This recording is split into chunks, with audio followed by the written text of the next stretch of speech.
Hi everyone, welcome back to Alice and the Giant Bookshelf. In today's video, I'm going to be wrapping up all of the books that I read in the month of February.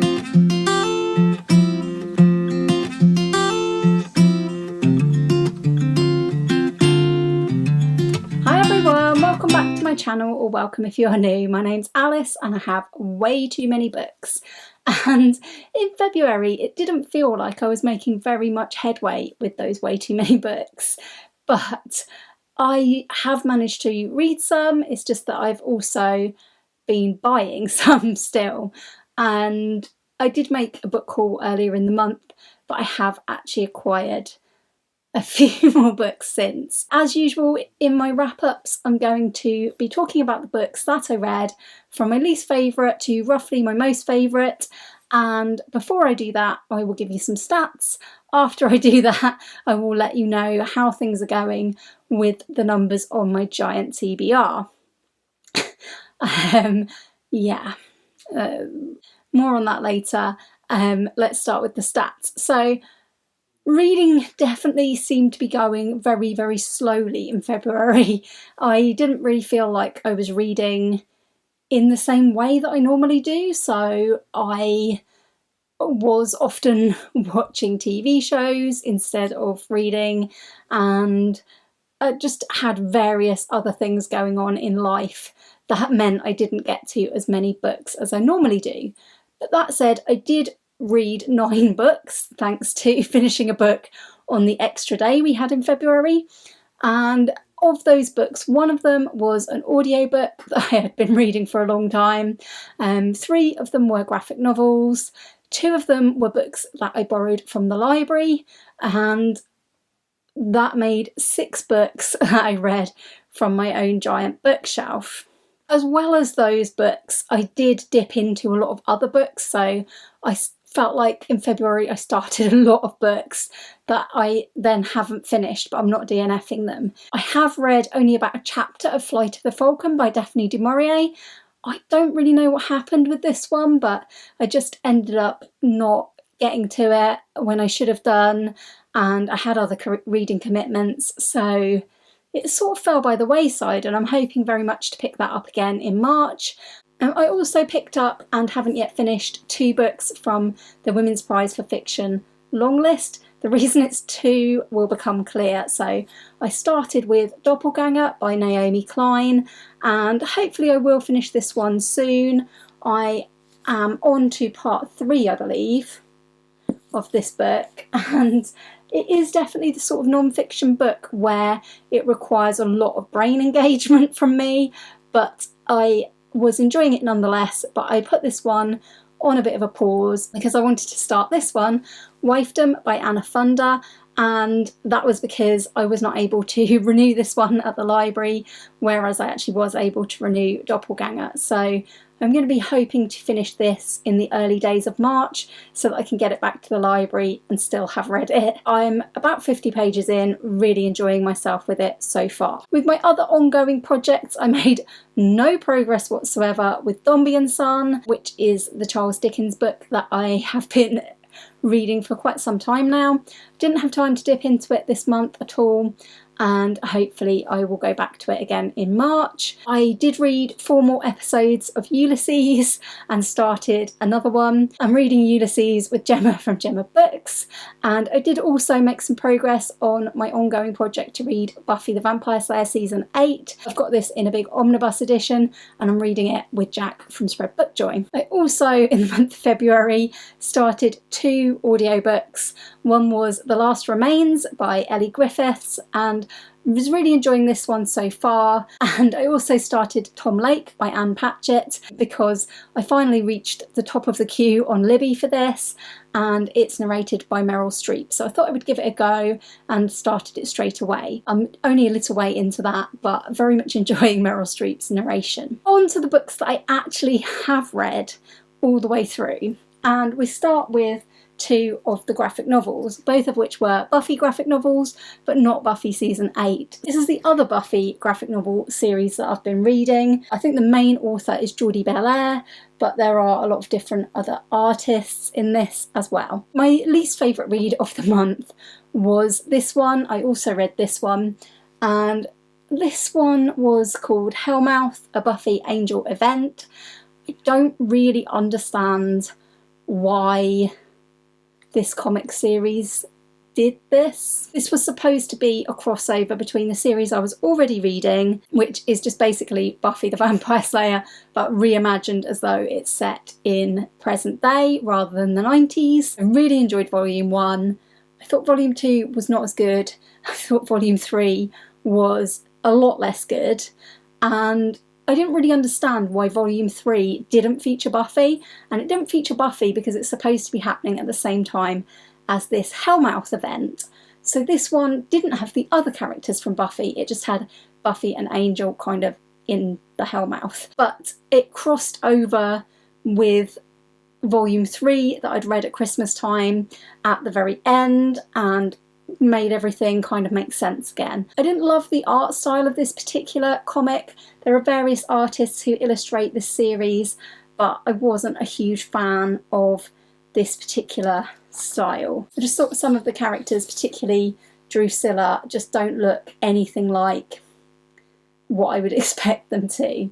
Don't know if you can see that page. This was fine, but it wasn't a favourite read or anything, and I was glad I was able to get this one from the library rather than buy it. I also read Volume 4 of the same series, which is called Ring of Fire, but I think Ring of Fire is like the overarching arc that this is going to belong to, whereas the previous ones might have belonged to the Hellmouth arc, I'm not sure. This one was Volume 4 Frenemies, again created by Joss Whedon, Geordie Belair. This one did have some really interesting artists in it.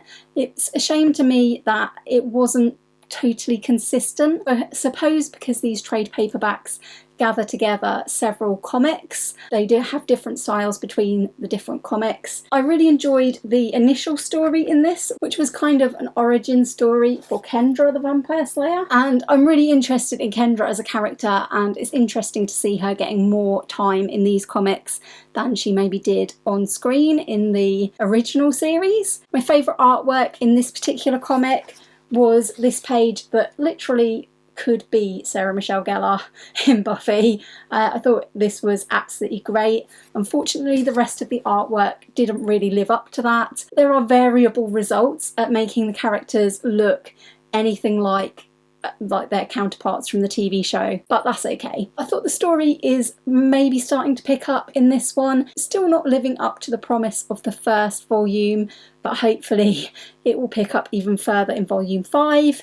But I don't know how long it will be till I read Volume 5, because I can no longer get any of the rest of this series from my library, sadly. That one I liked a lot more than Hellmouth, but not as much as any of the other reads of the month. Okay, next up we have my main buddy read of the month, which was The 7 Deaths of Evelyn Hardcastle by Stuart Turton. This was my second attempt at reading this book after I attempted at first to listen to it on audio and on my own. And I was reading it this time with Sandy from Ms. Reads a Lot, Gemma from Gemma Books, and Jack from Spread Bookjoy. It's my first Stuart Turton. It's a very high concept thriller murder type plot involving time travel.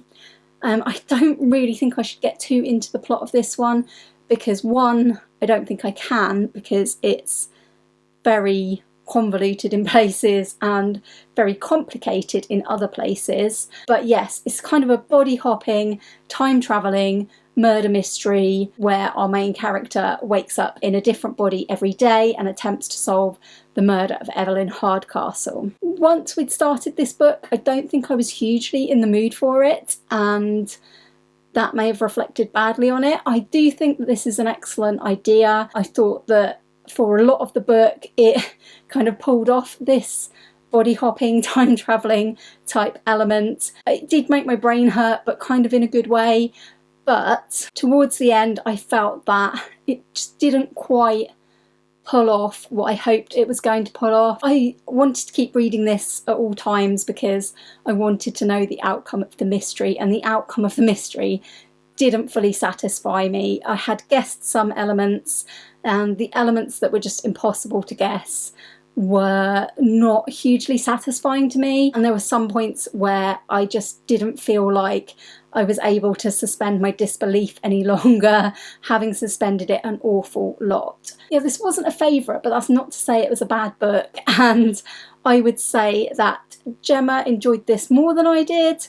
I think Sandy enjoyed it probably about the same amount that I did, maybe a bit less, and Jack DNF'd this, so a mixed range of reviews on this one from the four of us, but it was a very enjoyable book to buddy read. If you have tried to read this before and not been successful, I do recommend. It's the sort of book it's ideal to take a buddy with you to read, because you can discuss the things that you don't really understand, and that was really, really fun. I would say that this is still a book that is kind of good, bordering on very good for me. Could have been even better if I'd have felt like I enjoyed the ending. Next up, my one audio that I finished in the month of February. I actually think I might have started this back in July or just after, and that was Jane Austen at Home by Lucy Worsley. This is a very informative book about Jane Austen, I think. It's the first non-fiction I've read about the author, and I like the way it's centred around the different places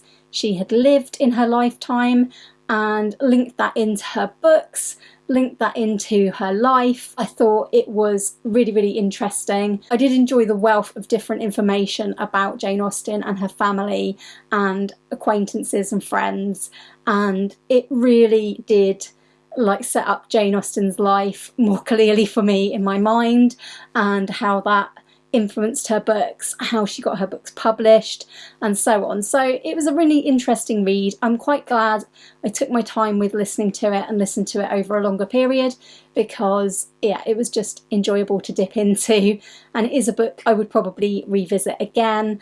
Next up is our FOMO book club pick, Tipping the Velvet by Sarah Waters. This was my first Sarah Waters, and I think it's also her debut novel. This was the FOMO book club choice for January and February, and there's still time to join in and read this before our live show if you would like to, because our live show is probably not taking place now until later in March. FOMO book club is of course the book club that I run with Gemma from Gemma Books and Jack from Spread Bookjoy. This one follows Nancy, who starts out as an oyster girl in Whitstable in, I think we're in sort of Victorian times, and Nancy enjoys going to shows at the music hall, and it's there that she sees for the first time Kitty, a performer, and she ends up going to London, she ends up on the stage, she ends up in all kinds of different situations. I feel like Nancy was a character where you sometimes felt like shouting at her for the terrible decisions she was making, but it was also a really enjoyable book where I felt like I was in safe hands with Sarah Waters' writing style. It definitely encouraged me that I would really like this author's books and that I want to read more from her, even though I didn't feel like this book in itself was an actual favourite.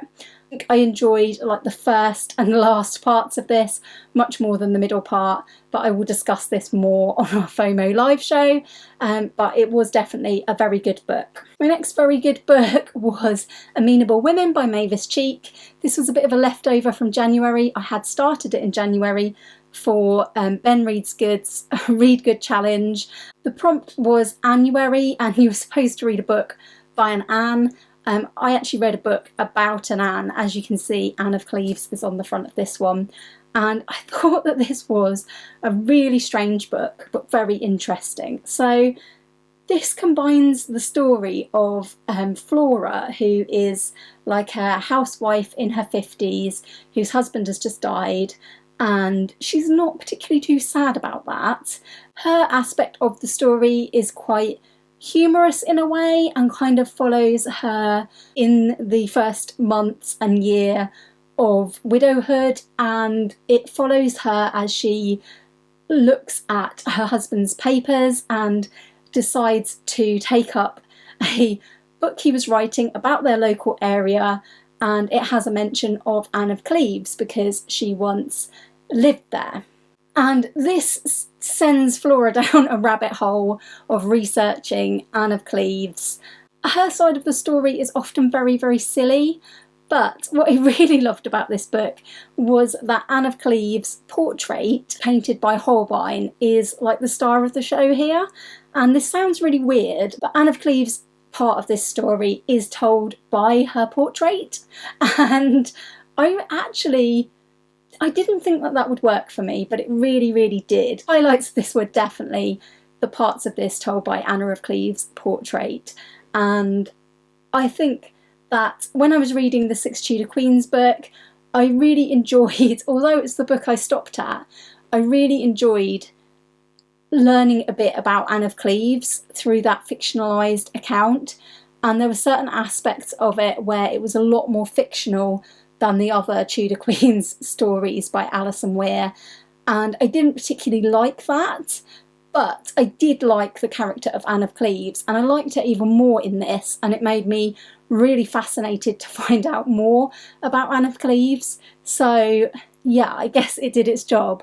I didn't love Flora's storyline, but I did love Anne of Cleves' storyline, and I liked the way the two women's lives sort of overlapped and intermeshed.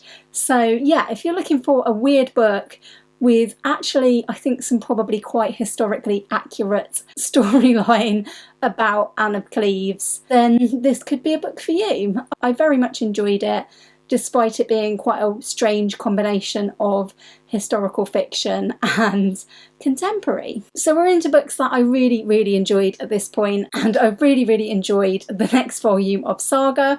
This was Saga Volume 2. I read Volume 1 at Christmas when it was sent to me by Gemma from Gemma Books. She's definitely got me into this graphic novel series. This is kind of a perfect combination for me of sci-fi and fantasy, and it follows a man and a woman who are from two different sides of an interplanetary battle, but they are a couple and they've just had a baby, and it's narrated by their baby. Really enjoyed this instalment, possibly not as much as I enjoyed the first one, but really close thing on that. And I will definitely be getting my hands on Volume 3 as soon as I can. I think this is a really great series. If you're a fan of sci-fi and fantasy getting intermingled, then I would recommend it. And also, I really love the artwork in this. This is written by Brian K. Vaughan and it's illustrated by Fiona Staples. And I think Fiona Staples' illustrations are really, really excellent. Yeah, highly, highly recommend this. Very great read. And yes, last night, the 29th of February, I told myself I was not going to try to finish this book because I had more than 100 pages to go of this yesterday morning. When it got to sort of 11 o'clock at night last night, I only had about 20 or so pages left and I just couldn't leave it. So I stayed up till 11:30 finishing Hummingbird Salamander by Jeff Vandermeer. This was the book you all chose for me to read in February, and I did manage to read it at the very last minute. I've read Jeff Vandermeer before. I read his Annihilation trilogy. I think it's called the Southern Reach trilogy, and I really loved that. It's so unnerving, but I really liked it. This book is nothing like the Annihilation trilogy, and having only finished this last night, I'm still really at a loss for what to say about it. It's very different to any book I've ever read. It's sort of apocalyptic, but not in the way of an apocalypse book that I normally read. At times I had a slight feeling that it was, of the apocalyptic books I've read, that it was possibly most similar to Severance by Ling Ma, but that was just a couple of points in this. There's definitely a lot of climate crisis in it, there's a lot of pandemic in it, but in the background. So those are not the main thrust of the storyline. The main thrust of the storyline is kind of a really, really weird take on like a mystery, a detective sort of thing, with our protagonist, who never tells us her real name, Jane, telling us in the very first line of this, "Assume I'm dead by the time you read this. Assume you're being told all of this by a flicker, a wisp, a thing that you can't quite get out of your head. Now you've found me." So this Jane becomes absolutely obsessed with following clues when she is weirdly sent a key to a storage locker, and in that storage locker all that is there is a taxidermy hummingbird. And she becomes embroiled in this super weird storyline where she becomes very much obsessed with finding out where this hummingbird came from and why she's been sent a hummingbird. And she really is a protagonist who cannot let this rest. And I was willing to follow this anywhere really, because I kind of trusted Jeff Vandermeer and sat back and let this book happen. And I don't know if I can properly explain to you what this is about or how I feel about it. This may be one that I come back to and review in full. I may do a review video of it at some later point.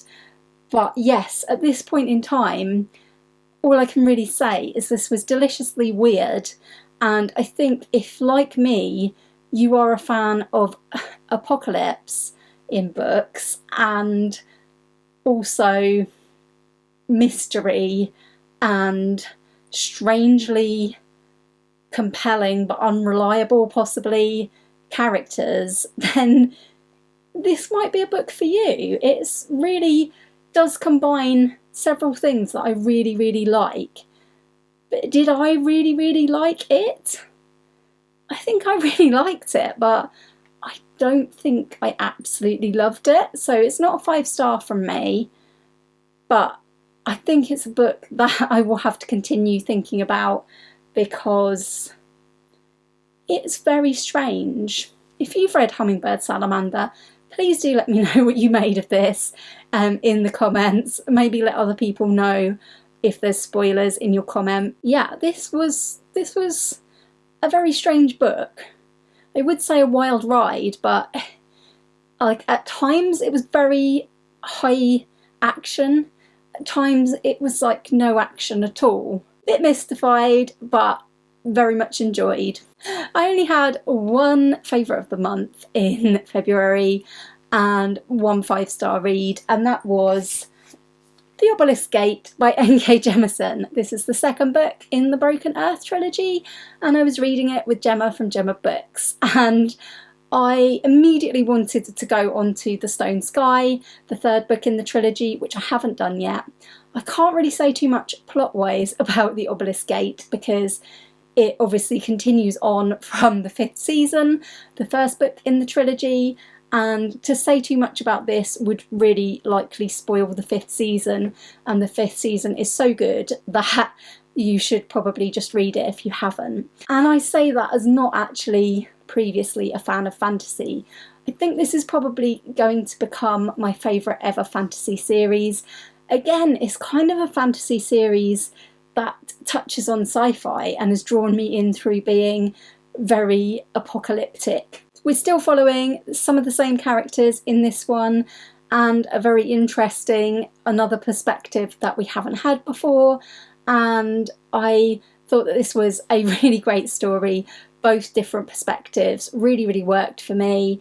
And although this was maybe not as high action as book 1, it definitely set it up very nicely for book 3. And sometimes I think the middle book in a trilogy can just feel like the bridge between book 1 and book 3, but actually I thought that this was a really good book in its own right.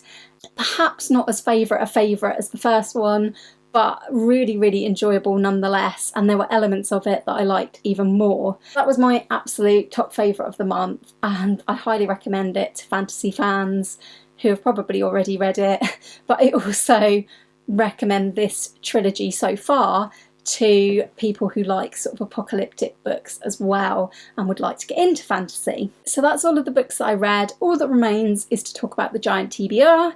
I finished January on 151 books, which was up from the previous month. And unfortunately, I acquired 8 books. You've seen most of these in the haul that I had the other week, but I did unfortunately acquire 2 more Buffy graphic novels after making that video. And I also chose a graphic novel in my book subscription from my mum, which is not a Buffy graphic novel, so I'll show that in another video. And I also was kindly sent another graphic novel by Tandem Collective, who I will be doing a read along with over on Instagram for that book in March. So watch this space about that one. So all that is to say that I acquired 8 books, which took the TBR numbers up to 159 books again. And I then read 6 from the giant TBR, thankfully. Those were Amenable Women, The Obelisk Gate, Tipping the Velvet, The 7 Deaths of Evelyn Hardcastle, Saga Volume 2, and Hummingbird Salamander. And that brings the giant TBR numbers back down to 153 books. So unfortunately, the TBR did creep up again by 2 more books. I'm really hoping that in March, even though I probably will buy more books, I need to try and keep it even or make the TBR go down again. That's really it from me today. I hope you've enjoyed hearing about the books I read in the month of February, and I'd love to hear from you. What were your favourite books of the month, or your least favourites? I'd love to know all of that in the comments, and if you have read Hummingbird Salamander, I would love to hear your perspective on it. If you have enjoyed this video today, I would love it if you would give it a like, and if you would consider subscribing if you haven't already. Thanks for watching, and I will hope very much to see you all again soon for another video all about books here on Alice and the Giant Bookshelf. Bye for now.